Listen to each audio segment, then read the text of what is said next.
All right, we'll, Roll call again, or what? yeah, Laura? Well, Keith, give him 15 seconds and let's go. Yes.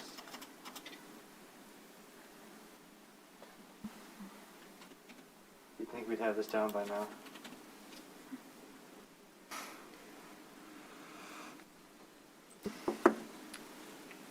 Okay, so we'll call the HDC meeting to order. The first order of business is a roll call. Laura, could you do that, please? John Henke, Keith Dyer, Here. Gigi DeBrecht, Here. Natalia Dukas, Here.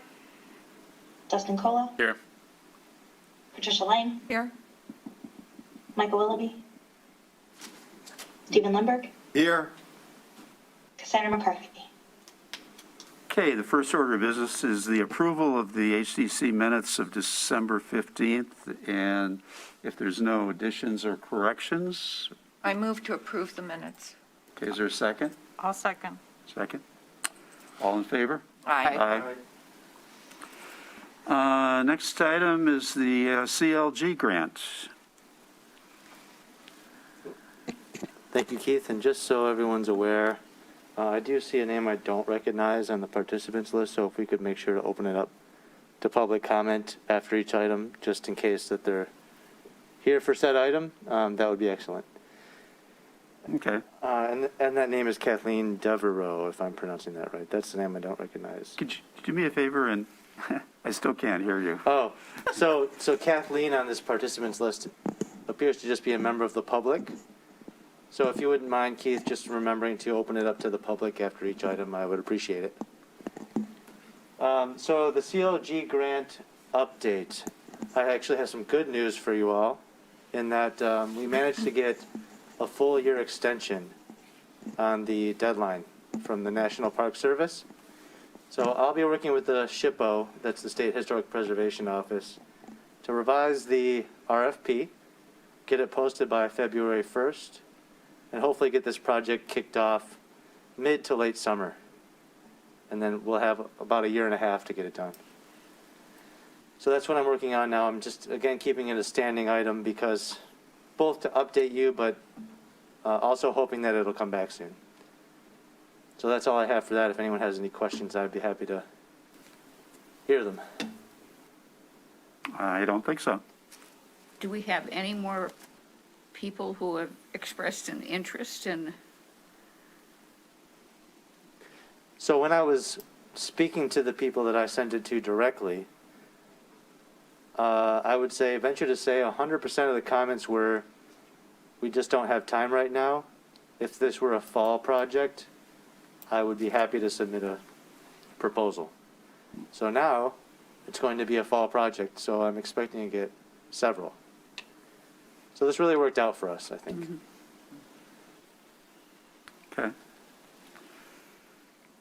Okay. Next item was your Bates Street Historic District signage update. Do we need to open that to the public, the previous topic? We can. I mean, if anyone wants to If anyone comment has on any anything. questions about the CLG, certainly. Yeah, please raise your hand throughout the meeting if you have any comments or questions. We'd be happy to entertain them. It doesn't look like it to me, Keith, so I'll keep on keeping on. So as you recall, this was something that was brought up by Mr. Lemberg a couple of months ago, I think at this point, in October, yeah, a few months ago. Basically just kind of requesting that we give this a look. Overall, it's our only real contiguous historic district in terms of a residential historic district. We've got the Central Business and Shane Park historic districts that are technically contiguous. But this one is unique in that it's almost a full block, and it's, as I said, contiguous. So in the spirit of, much of our work is finding new historic districts, but in the spirit of supporting our existing historic districts, you all agreed that this was a good thing to move forward with and study. Essentially what I'm looking for here is something new or relatively new has come up in that the city has reinvigorated the wayfinding signage program that we had adopted in the early 2000s. It's not really a program, it's more of a, I'll call it a guide or a style guide. So that is now being reinvigorated, and I have volunteered on that committee to represent this body, the Historic District Commission. So what I'm suggesting is that what I'm looking for, not necessarily tonight, but over the next couple of meetings, if it takes that long, are some recommendations by the Historic District Commission that I can bring to the Wayfinding and Gateway Signage Committee so that we can kind of, we're going to kind of have to lump this in with the rest of the signage in the city so that we have a cohesive signage plan. So that whatever we decide in terms of historic district signage either matches or at least complements what's going on with the rest of the city. And there's value in that. I think we can all understand that from the majority of your roles on the design review board. We do much of that with commercial signage. So I've included a little bit of research I did on what types of historic district signage I typically see. A lot of it is based on the street signage as pictured here. I'll expand it a little bit, either on top or as a part of the sign itself.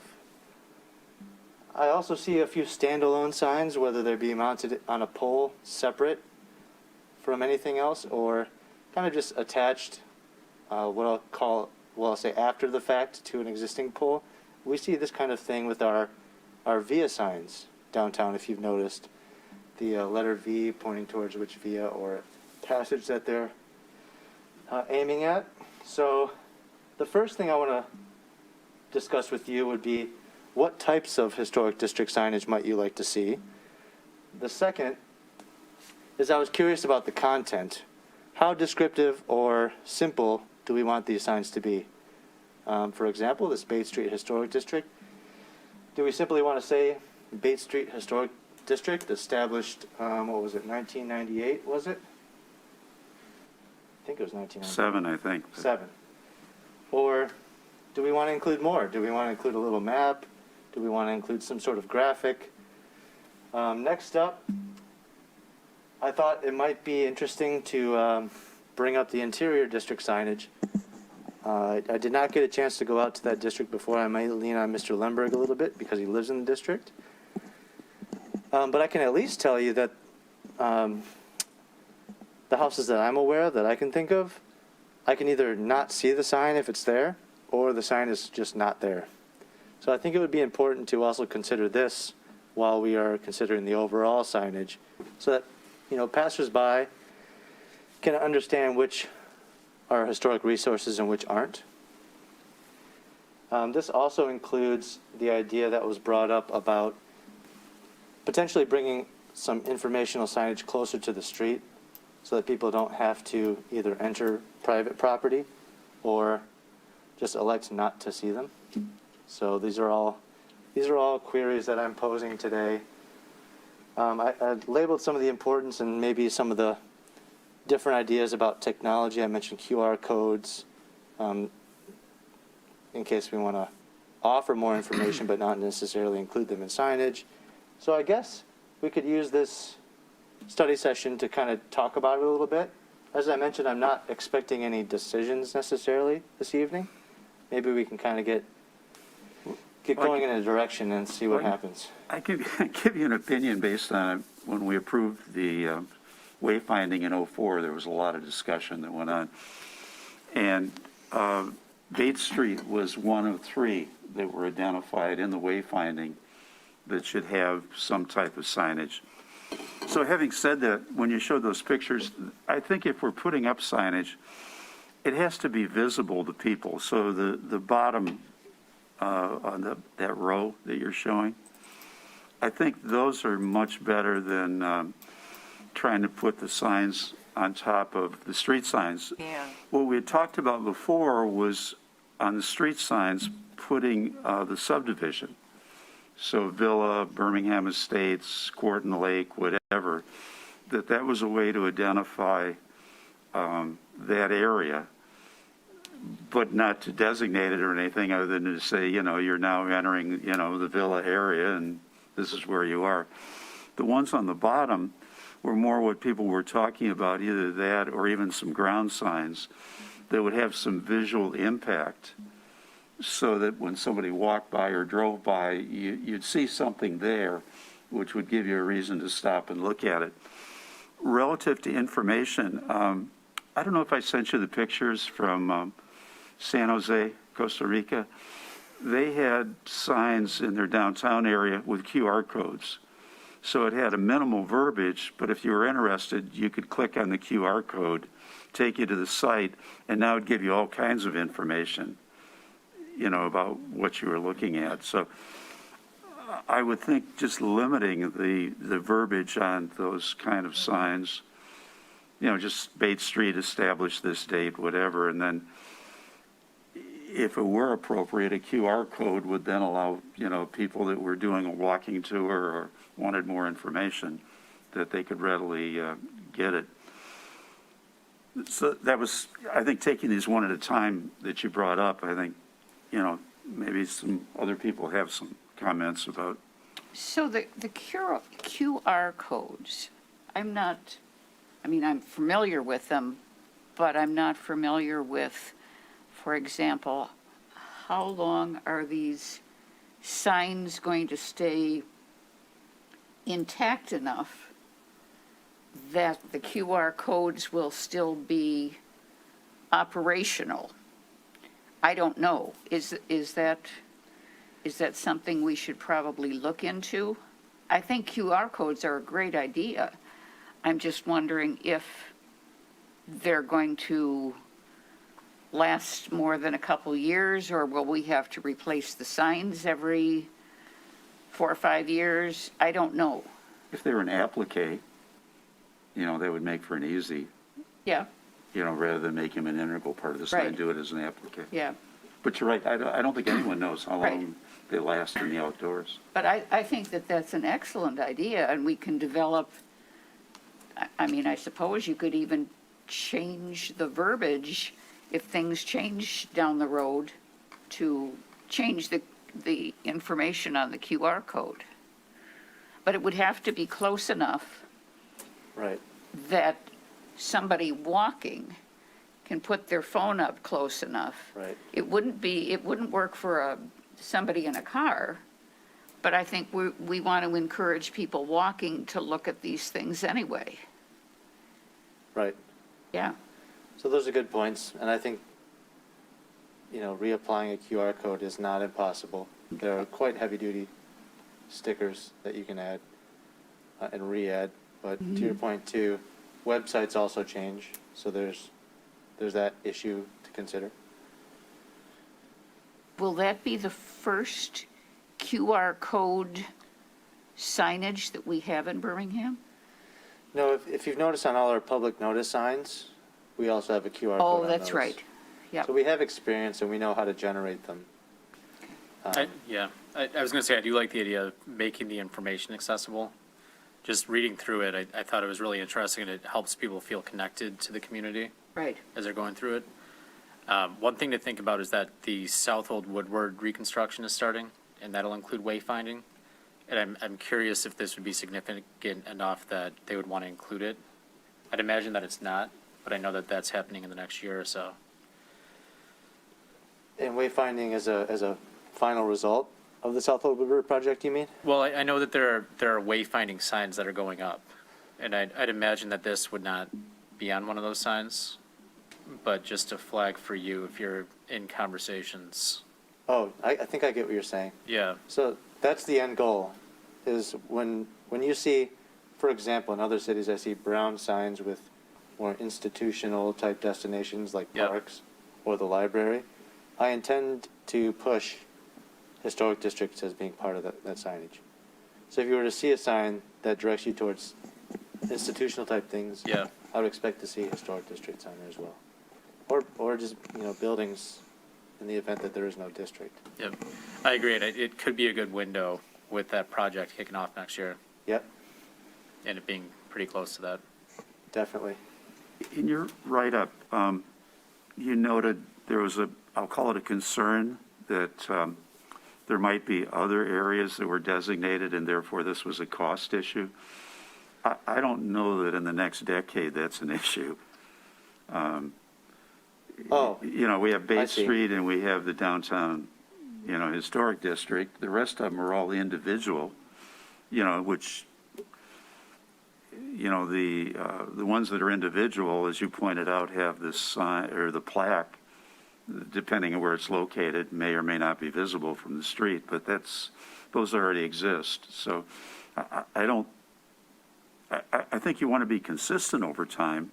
So if you decide on something, you know, then that could be used for whatever in the future. But I just don't see that there's a lot of historic districts being formulated.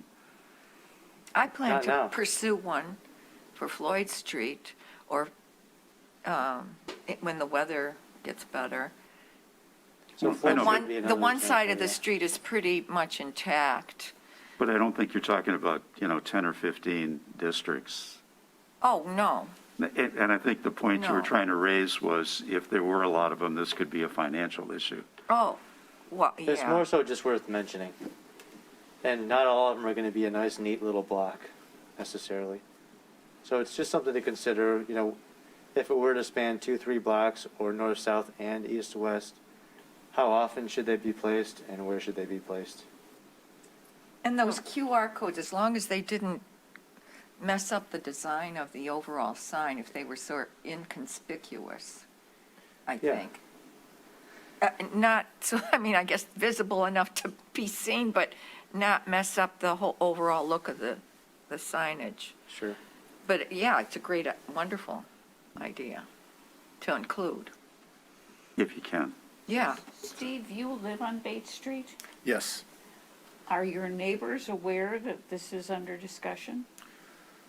Not from me, they are not, and the plan was to be a little farther along with what we're doing and then approach them with more information rather than at this stage when we're trying to figure out more of what we want to do. The idea is to try and approach them as to why we think this is a good thing. And the other, at least 4 homes that are on Bates Street, I'm not, Nick will have to explain the one that's on Brown that's part of it, would like to talk to them about the reasons why it would be good to get their homes designated.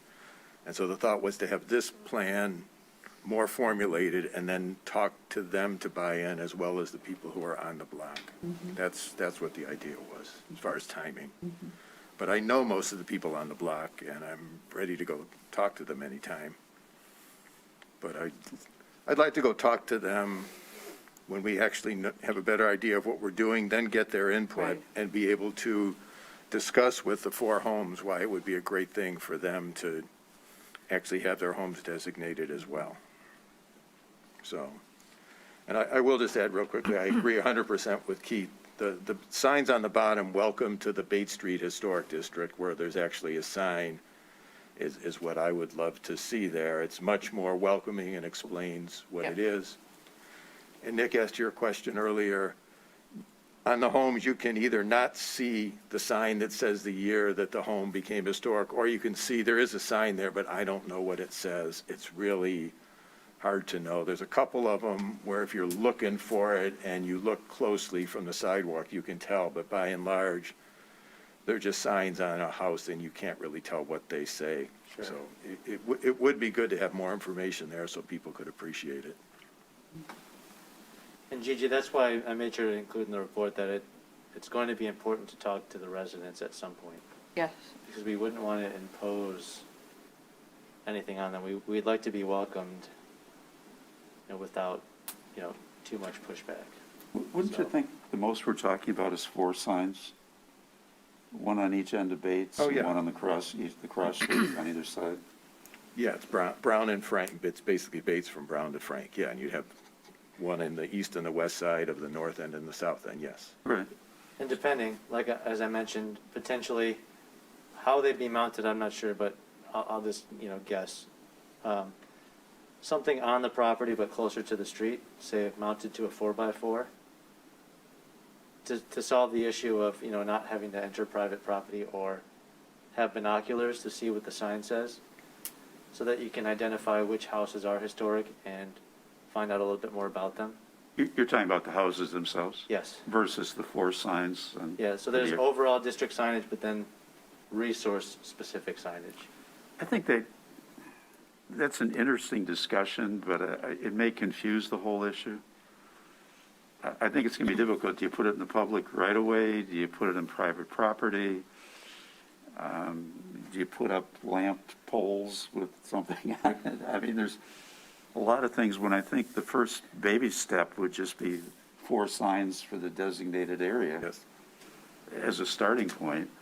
See how that's accepted, how people use it, and then you could maybe take the next step.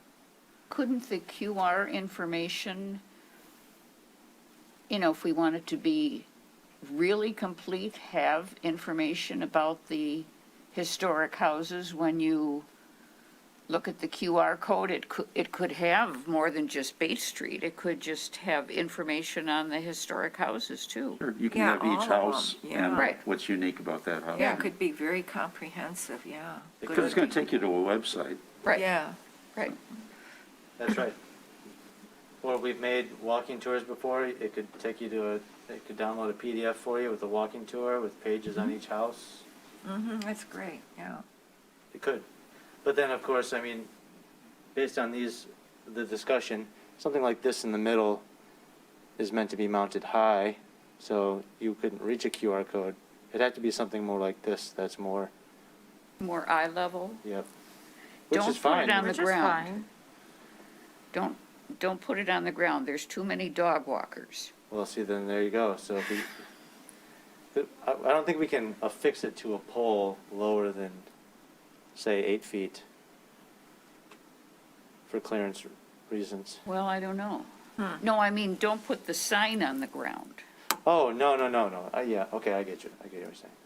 No, it would be post-mounted for sure. Yeah. So that's the question. I mean, assuming you use the pole that's already there, for the intersection of the streets, do we have to maintain 8 feet? I mean, that's in the downtown area. Is 6 a more reasonable number, or 5? I'd have to find out. I'm not sure that I know. I suppose it's our property and we can necessarily do what we'd like to do. I mean, you wouldn't want people hitting their heads that are mowing the lawn. that's but- true. They wouldn't be Yeah. projecting into the sidewalk either, so. No. So that's something I have to bring back to you. If we were to affix it to, say, a street pole or a light pole nearby, how high would it have to be? And of course, at that height, the QR codes get to be problematic, so. Right. But on the other hand, if we had somehow access to a walking tour QR code, they would then show you all the houses that are in the area and talk about each house. I mean, you're walking along with your phone and Yeah. looking at each house and learning what's there, so. Yeah, that sounds good. I mean, And then all of a sudden you go, oh, it's not there anymore. Sorry. Yeah. I couldn't I'm trying to resist. visualize this street, but on the east side of the street at the north end, there's a big stop sign with a flashing light and 2 poles on it, and the stop sign is facing south, so you could actually put something on that. And at the north end of that street is a telephone pole that you could put something on. On the west side of the street, there's I think the lamppost is on the north end, but I don't think there is anything at all on the south end. But at least 2 of the corners have something that would be, yeah, that's the street there. You can see that on the left there, that's a stop sign with a flashing light there. You could put something on the back of that. yep, that's a good candidate, or even the street pole. Because this property is technically in the district, it's just not historic. So if you were to put it on this, or say this, it could work. Or we could, mount a post here with something a little bit more interior. I mean,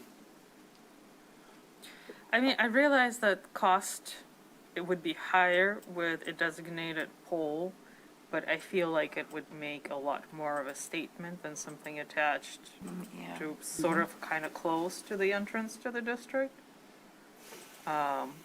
And I feel like if we're making, well, if the city's making an investment in, and it's not like we have 10 historic districts, one, possibly two in the future, it seems like, ask for everything you want. And to me, that would be sort of an ideal situation. I do think the feedback from the residents will be important in determining, like, should Absolutely. it just be 4 signs, or is there a lot of buy-in to have signage on every property that you can access from the sidewalk? Which would be, a slam dunk and great to have, but we also want to be careful not to, make people hesitant about what we're doing or what it means for them and their property.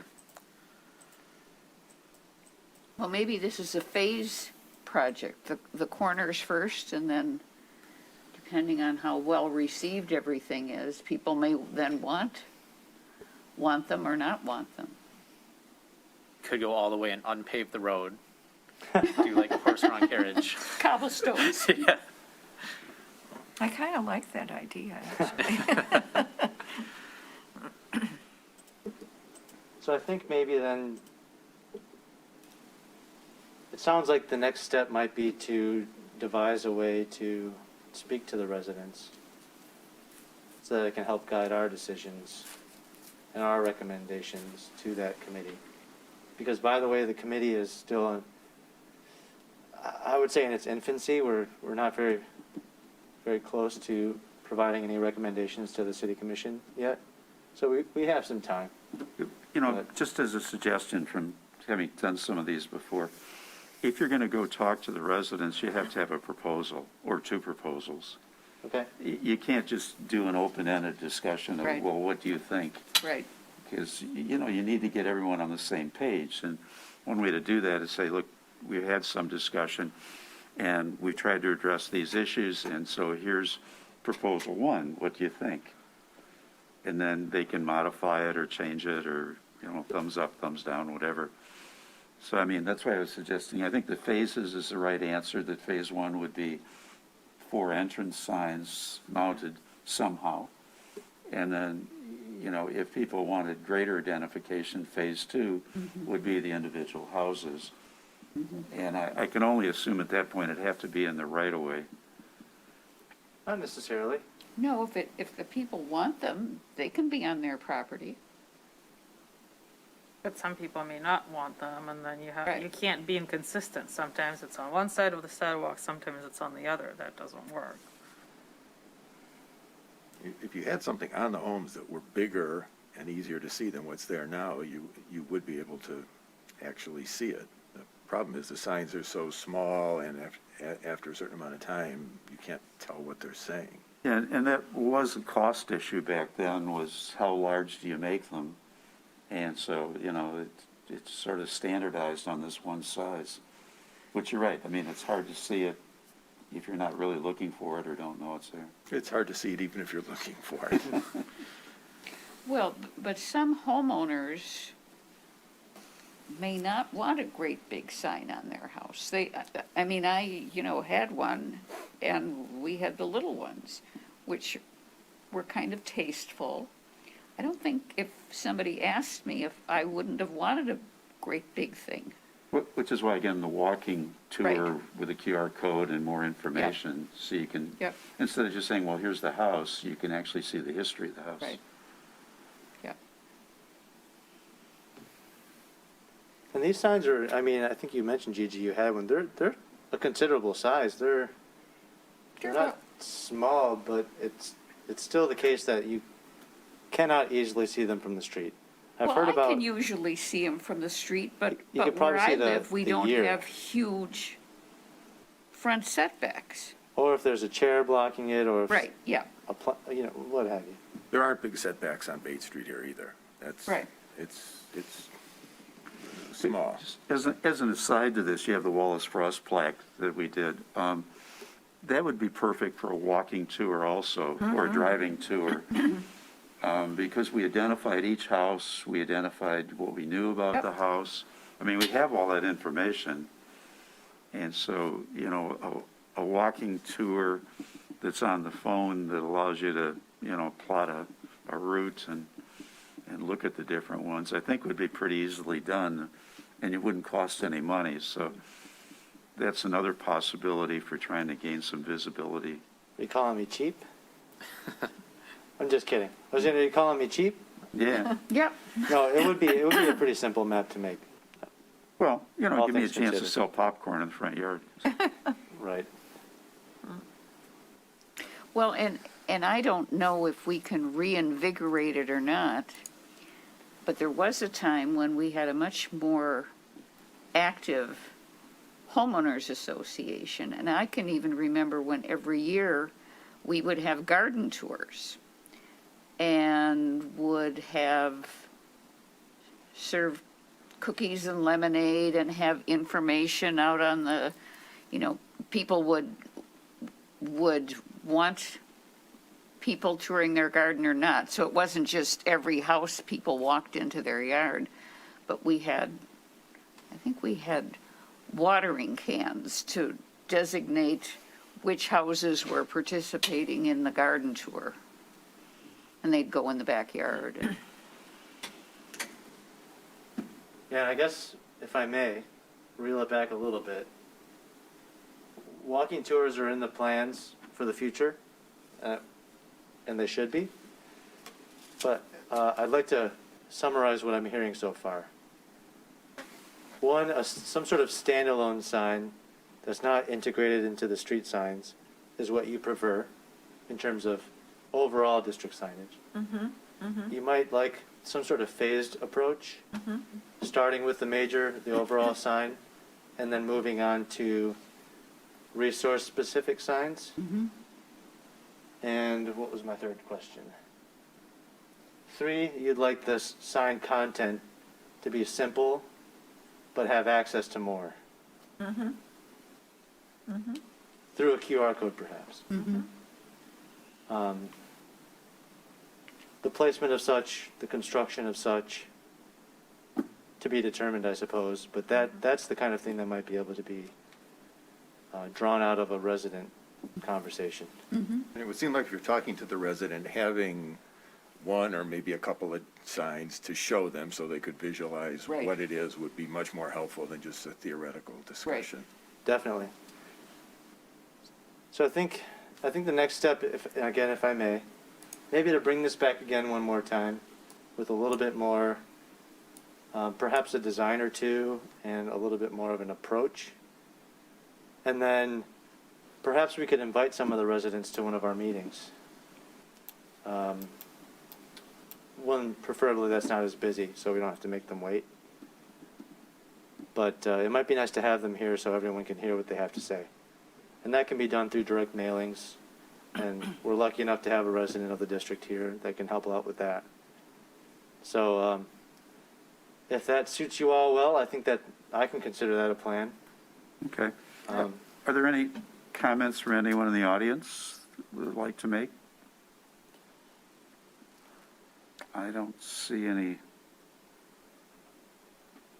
hands. I also do not see any. Okay. All right. Well, Okay. by the way, as a compliment, nice job pulling all that together. Oh, thank you. I agree. It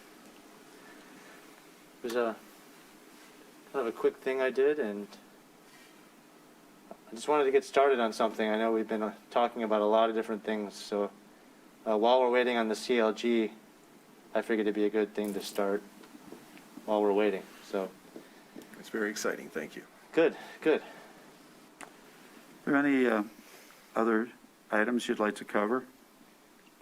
The last item, if you will, entertain me for a moment. We'll skip through the admins. If you have any questions about that, you can ask me. It's what I call action list season. So every year in March, we're required to report an action list to the City Commission. So I've included both 2021's and what I've created for 2022, a proposed action list, if you will.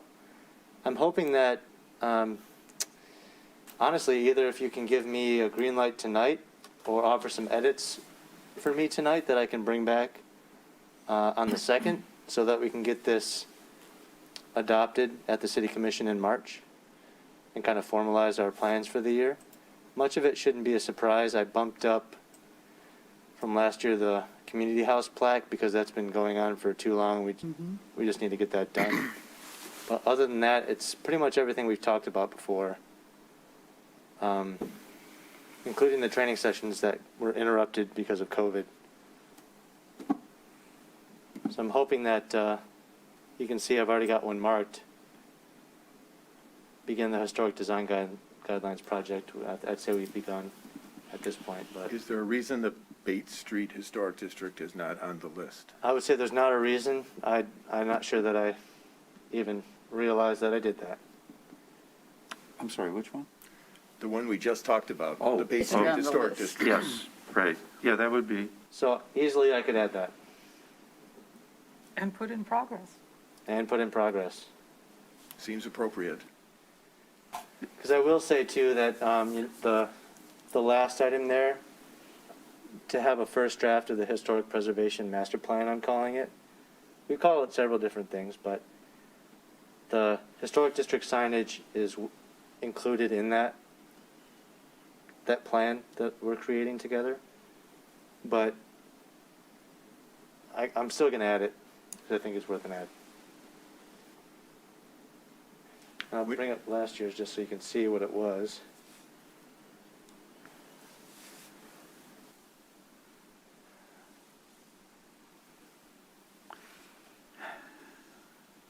you know, I don't know how to put it on here, but as we're tearing down more and more houses, I notice they're getting larger and larger and older and older. And I know that if they're not designated, there is no review process.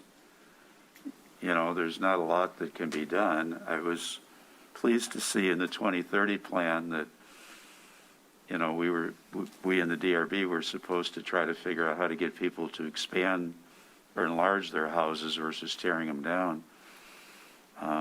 But I was surprised there was one on Southfield that got demolished, you know, a rather large center entrance.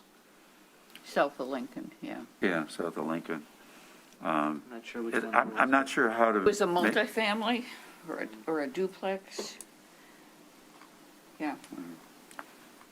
I don't know how that would fit in all this, to be honest, or even how we'd be able to discuss it or do anything about it. And are you talking demolitions in general or demolitions of potentially eligible historic resources? Demolition of potentially homes that could be designated. And I would say that that's somewhat part of the plan to include that in the historic preservation master plan. Admittedly, the plan currently is to do that only with heritage homes, to have if they want to tear down a heritage home because there's no protections necessarily, that there be a decertification process before you can tear it down, so that at the very least, we can get, gather photographs and histories and such before it's completely lost. Well, and there's certainly the Wallace Frost homes.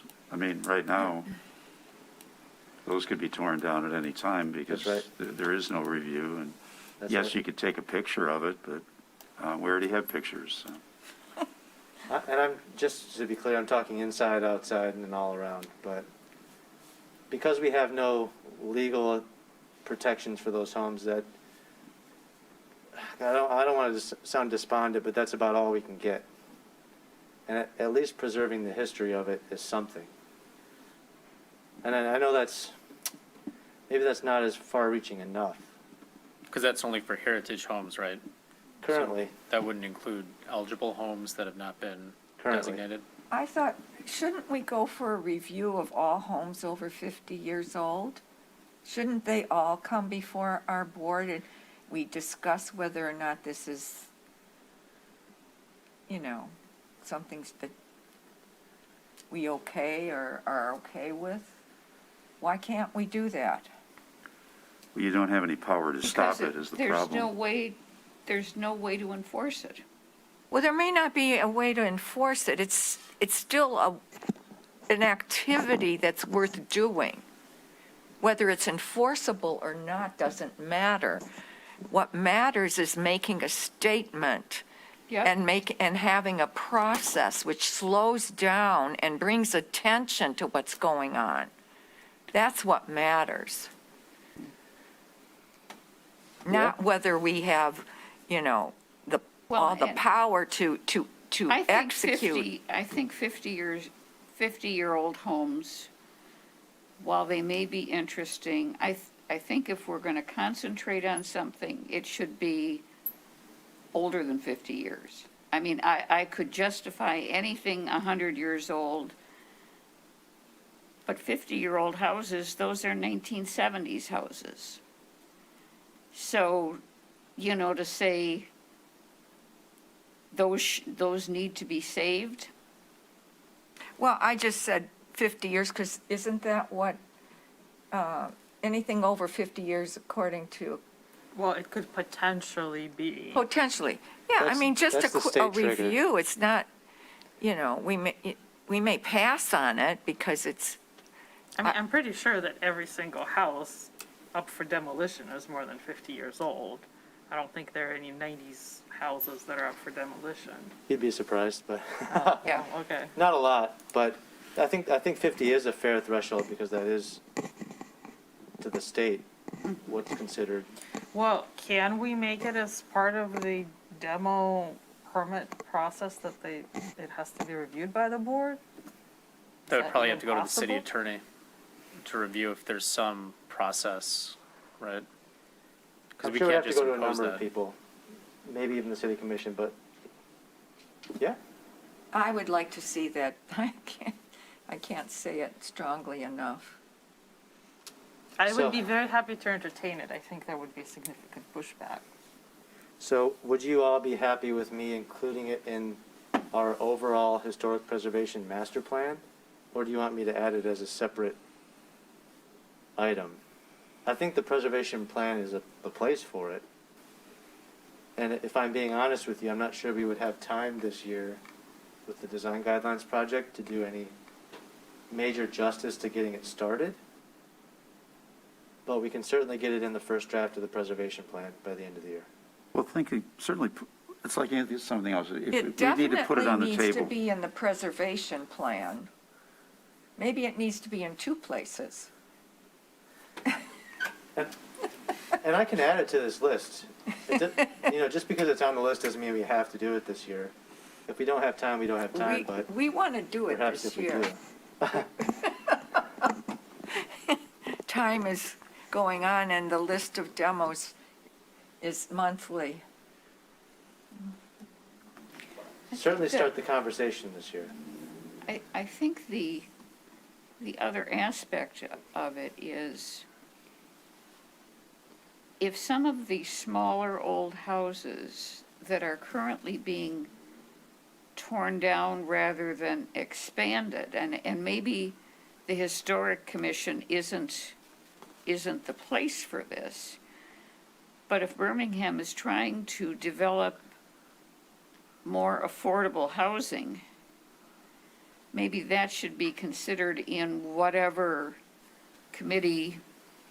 Well, that's is- us. The 2030 plan specifically calls out Did an they item. change it to 2030? No, it's 40. Or I'm 40, I'm Oh, sorry. I'm sorry. We I got, thought I maybe- got what you It meant. gets stuck in my mind. But there was a specific item in there that I don't know if you added or somebody added, but said to try to come up with suggestions for how you do exactly what you just said. Right. Yeah, I think we collectively got that added. We got a lot added that might be worth a look-see. Yeah, I mean, it's sort of silly to say we want affordable housing, and oh, by the way, we're tearing it down. Right. And we're building a $2.4 million house in its place. It might be affordable to somebody. Well, the other part of the community that is going to be suffering with all of this is the school district. Because we're not going to have a lot of people buying these new mansions that are going to have kids and enrolling them in the Birmingham schools. If they have kids, they'll probably be in private schools. And they may not even be a year-round resident, because a lot of these people, they have that kind of wealth, they have more than one home.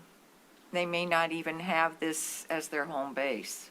It's just another home. Well, I mean, we can't say that wealthy people can't buy houses or build houses in Birmingham. What we maybe can influence is some other options other than tearing down everything and building huge things in their place. Because if they're torn down, there will be huge things put in their place because of the land value. And we have to be careful, just to, again, reel it in a little bit. We have a very defined role on the Historic District Commission, but any house over 50-plus years is still pretty darn broad. Mm-hmm. So Right. we can't look at all the houses, and No. we are not the board to stop demolitions at all. But if the threshold is 50-plus years, that's a lot of houses. So can we change the threshold to 100 years? Anything older than 100 years?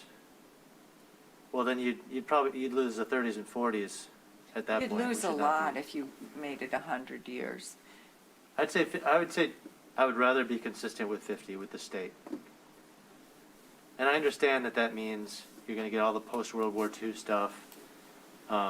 Even some of those are kind of cute, and they could still They're be useful. expanded and made to, very attractive and livability. So the short answer is yes. I guess I just need to know where and how. I you think would that like needs a little more discussion, so it's good to bring it up. But you did jog my memory about the Echo City. it. Yeah. We were going to print that, or put it on a CD, or put it on the website, or, Is it not on the website? I thought I might have, but I'll double check. Echo City is a perfect example. Those are 40s and 50s houses. yeah, and to me, we Craftsman. did all the work already, so it's just a matter of making it available for people. And technically, it is available if anyone wants to see And it. there's We have probably hard not many copies. of them left. There's not much left in Echo City. I think that's true and accurate and not accurate at the same time. There's a lot, but it's going fast potentially. Maybe what you mean. Well, I don't know, I feel like it's, the topic needs, like, Keith, to your point, it needs discussion. And I think that including it in the master plan will allow us to have a point of view and make sure that we're bringing the right point of view. Because this could be a topic where if you bring it up, it could easily lead to a dead end. And it might be your one chance to really convince people to get on board with this. So I think if it's part of a more holistic plan, it's probably easier to see real change from it. That's a good point. If part of a holistic plan, it's generally more acceptable to people Yeah. than if it's a very focused plan that people perceive that we're not allowing them to use their property. Right. I want to make sure you guys know that I want to have the first draft done by the end of the year. That means that you'll see it throughout the year, whether I simply just bring a proposed table of contents and we edit that, and then you let me loose and I write it and bring it back a couple of times. But if I were to have a first draft written this year, you would see it before the end of the year because I'd like your guidance at certain points along the way. So in a way, we will be talking about this throughout the year. It's not going to be, so maybe it doesn't need to be its own separate if it's included. And we can also leverage the 2040 plan, as you've mentioned, Keith. Because that will be adopted hopefully this year. Hopefully. The other one we have the historic plaque for the community house, which is good. That was the one that got left off for some reason. But we also wanted to update the damaged ones. You could combine that with this one. We're talking one new plaque, but then some other plaques to replace. Does everyone like those signs? Do we like them? Yeah. Yeah. The ones on the buildings and Yeah. the history, yeah. I think some of the descriptions need to be updated a little bit. So if we were to, repair the signs, we could update descriptions. And then also, maybe add a QR code for more information. Yeah, I mean, Jim said, Modernize them a little bit. yeah, I mean, a couple of us worked on the verbiage trying to figure out what would fit and what we knew. Yeah, And a lot of it went back to the initial designation project. But yeah, I mean, certainly updating them if you replace them.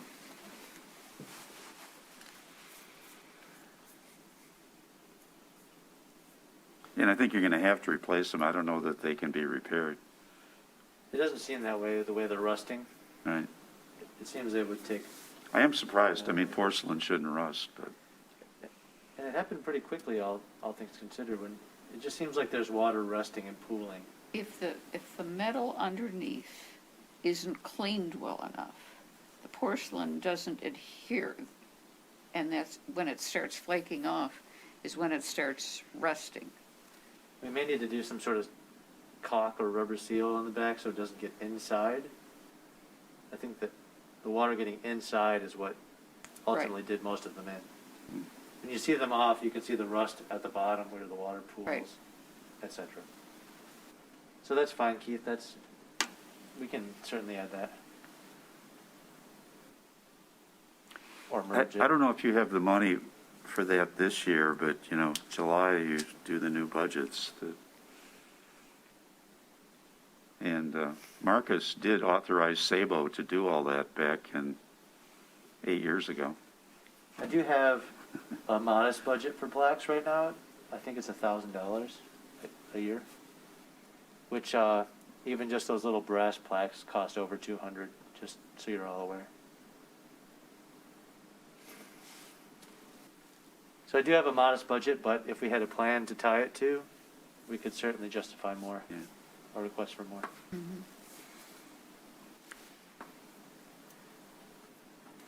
So why don't I do that? Why don't I just amend this a little bit, bring it back next time, hopefully when we have everyone here, and we can either adopt it, tweak it again slightly, and send it on its way.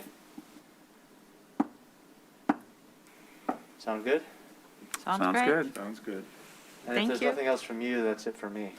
Okay, is there anyone in the audience that has any comments before we close this meeting? I don't see any hands, so a motion to adjourn. I motion to adjourn. I I'll second it. All in favor? Aye. Aye. Okay, Laura, we're ready to open the, Well, Keith, if you wouldn't mind, we'll let our HDC friends go, and I can invite both of you up today, because I think... Who am I missing? Yeah, so I'm missing 2 people, so both of you can come on up. All right, thanks, Steve. See ya.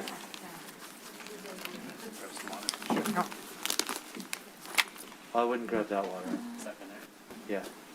I would go out to the fountain if I were you. We'll put you in this, you can take your usual seat when you're down, Julie. How you Yep. been? Good? Good, good. Are you guys busy over in Shelby? Because I feel like we're so busy here. And it's not usually, it's supposed to be winter. Yeah, we're really good. Yeah.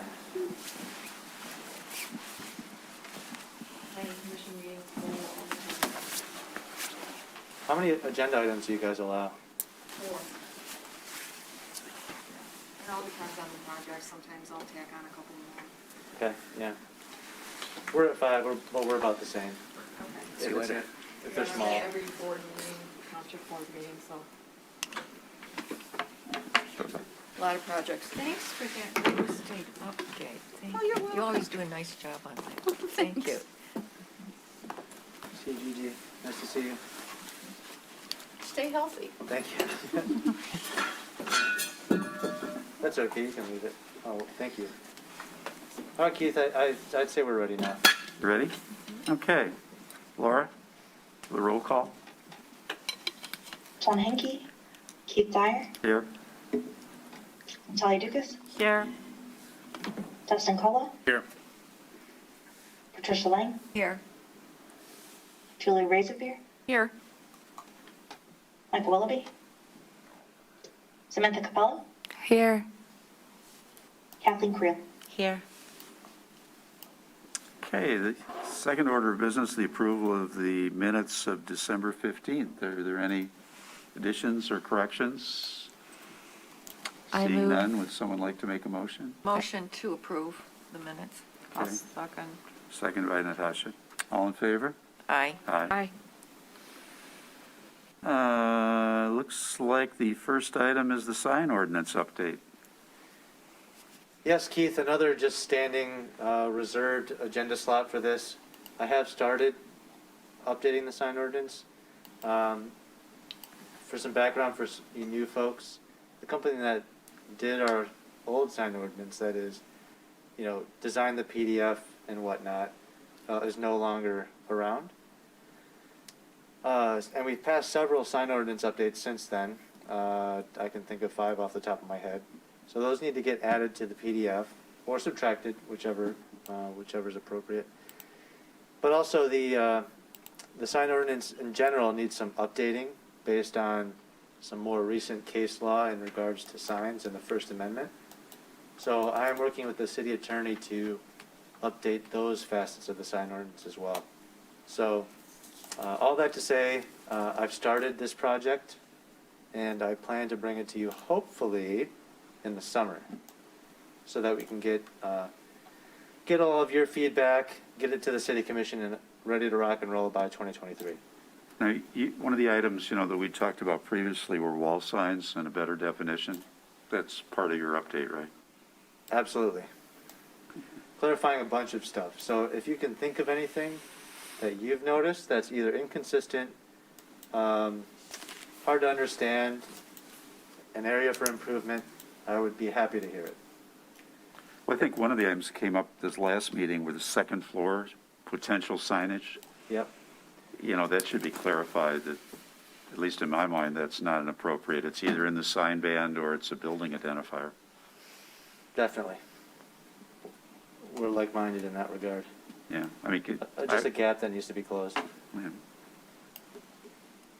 So, if you have time to skim it, or if you've skimmed it already and you have things, you can feel free to shoot me a separate email, just to me, please, with anything you've noticed. But also, as I mentioned, this is a standing agenda item, so when it comes up, you can feel free to bring it up at a meeting, and I'll record it and make sure I address it. Now, I have a hard copy of that, but I don't remember seeing on the website a electronic version. Is there? There is. I assume Yeah, there there's is. a PDF up. Mhm. It's a PDF. Yeah, okay. And it's not a scanned PDF, it's an actual digital file. So it's better in that regard, but, yeah, just need some updating. Okay. Is that a homework assignment for next meeting? Yeah, I'll take all the help I can get kind of thing. Okay. And my eyes get tired of looking at that, day in, day out, so, I've got some ideas, because I feel like I look at that before every meeting, okay, so I'll email you. please. Anyone in the audience have any questions about the sign ordinance update?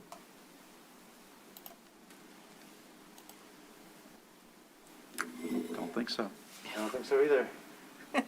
I now recognize everybody there, so There's no audience anymore. I'm not expecting there to be any. Do you have any other items? Nope, unless anyone has any questions about the admin, it's a similar thing to HDC, actionless season. I do have a question about, Yeah.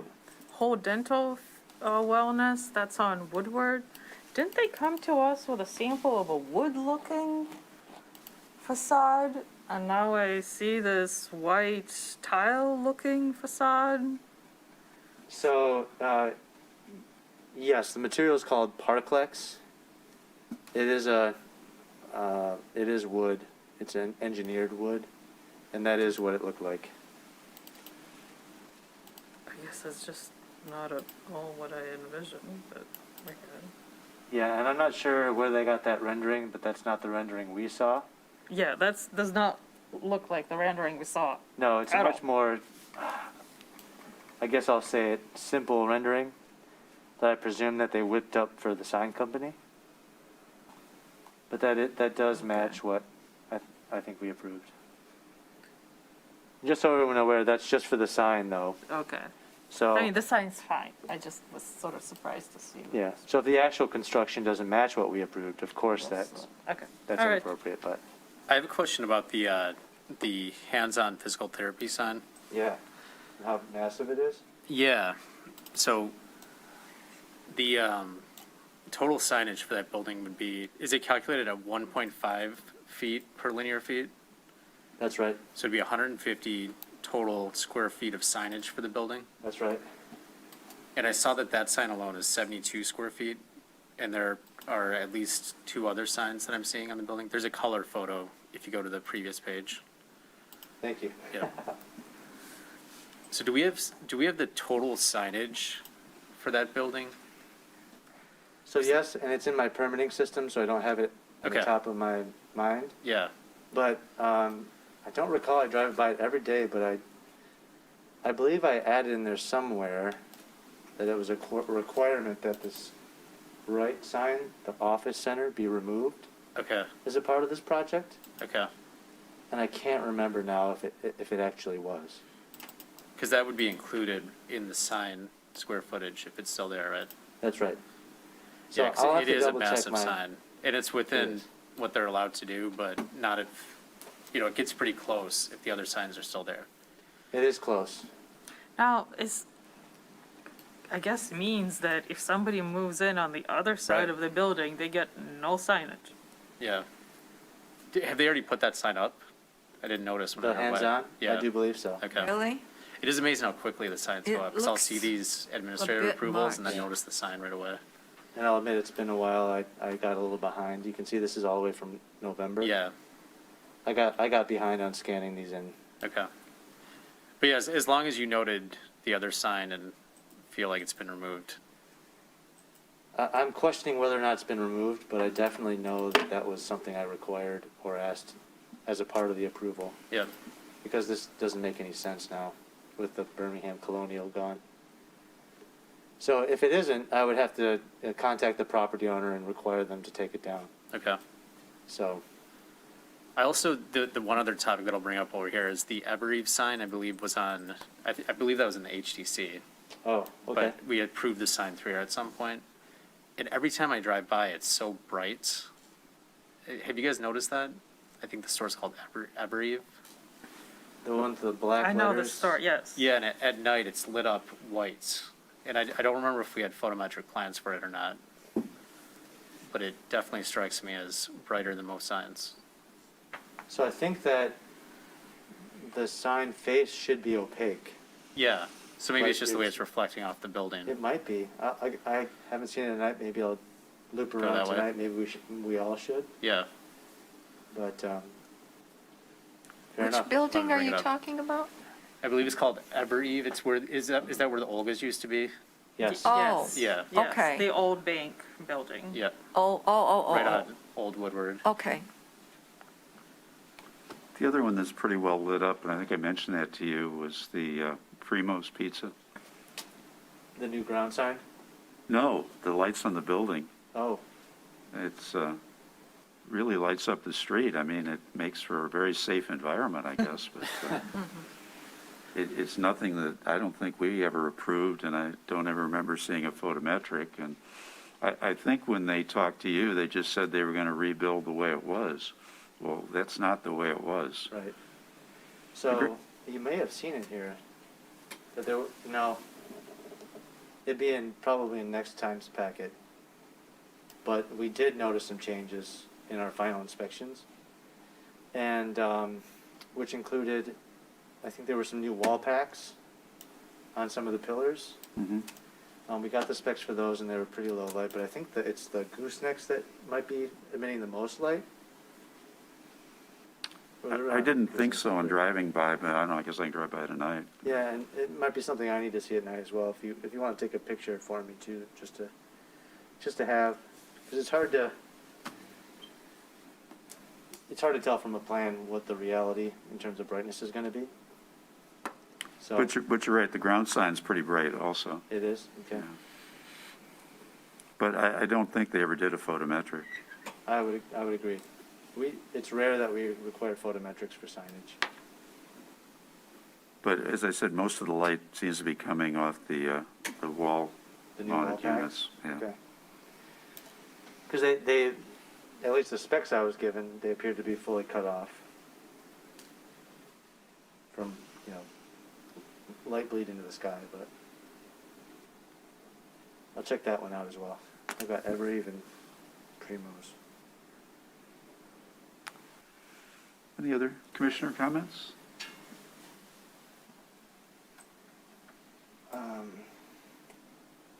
Nick, do you have anything else that, Just the action list, and I think for me, it's really hard to think of something that we want to do besides the sign ordinance this year. I know there's the ongoing question around glazing requirements. I don't know if that's something that we'll tackle or we're waiting on. It's currently on the planning board action list. Okay. do they understand the issue? Yes. So, a little bit of backstory. The planning board actually passed or recommended ordinance amendments, bringing it down to, I think, as far as 66% visual light transmittance. And the city commission kicked it back to them. With, based on Because some- they want more? There were, I'll just say, a couple of commissioners that were interested in exploring the potential for regulating things like window treatments, because their opinion is, why are we regulating clear glass when everyone just puts blinds in the windows anyways, or other sorts of window coverings, and eliminates the clarity anyways? So they wanted to kick it back to the planning board to study and provide recommendations on that. There were a few businesses they cited downtown that draw their blinds quite frequently, and it negates the whole activation purposes of clear glass.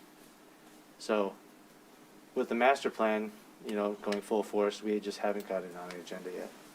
well, the whole discussion of the ability to look in, we decided was really a police issue, that if you covered all the windows or made them so dark you couldn't see in, that in effect you had a public safety issue, potentially.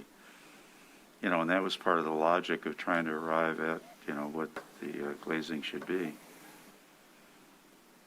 And That the was concern part of was, activation. extremes, that, where's that happy compromise? And what we didn't recognize at the time was some existing buildings just don't lend themselves to getting to that number. Yeah, energy-wise. Mhm. So it's energy, it's street activation, it's a number of things. But it's on the planning board action list. 'Cause if I'm being honest, we're kind of a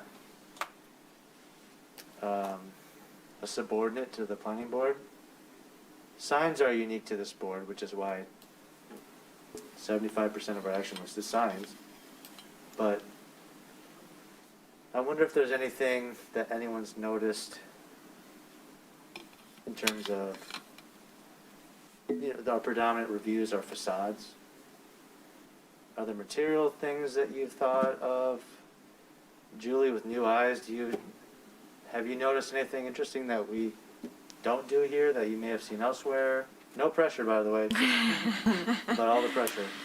Well, I mean, Or- we're, totally like, a different community than what we have here, of course. We're more a suburban area. So, obviously, there's more rules and regulations here in our city than we would have working in the community. But I'll definitely take a look at some things and email you, I think. Worth a shot. Yeah.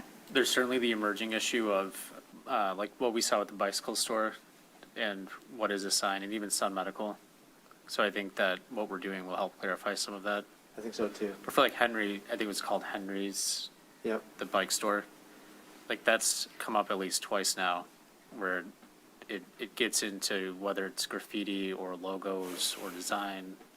And I don't think we have the ability to, change the rules, but that's something that I think we need to keep on figuring out what we do there. Yes. I'm trying to think of what.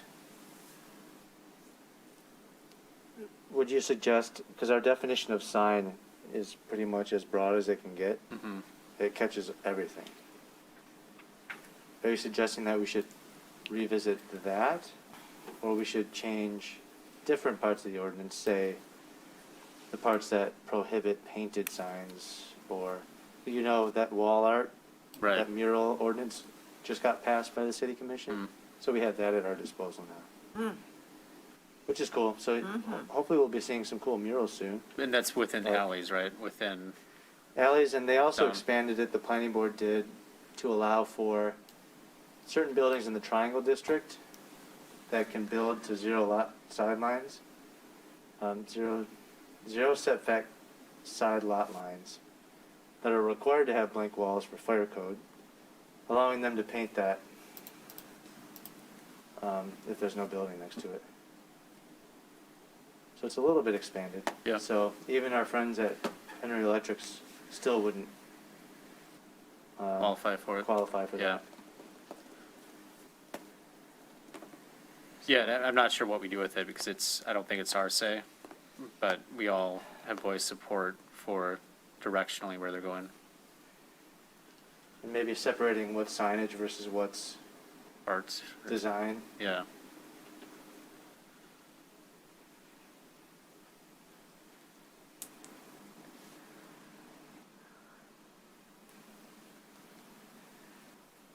Worth considering. I mean, if there's nothing else, right, I mean, Did you want to talk about the action list at all? yeah, it's kind of, I'm kind of exploring what else to add to it. You see I have a big fat question mark in the first, on page 136, the last page. So I included both action lists so you guys know, last year's and this year's.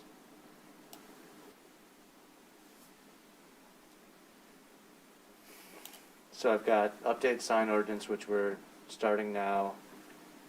Keith, I think this was one of your ideas to create new artwork to help guide people through the sign ordinance. And then just regular enforcement. That's it for the design review board.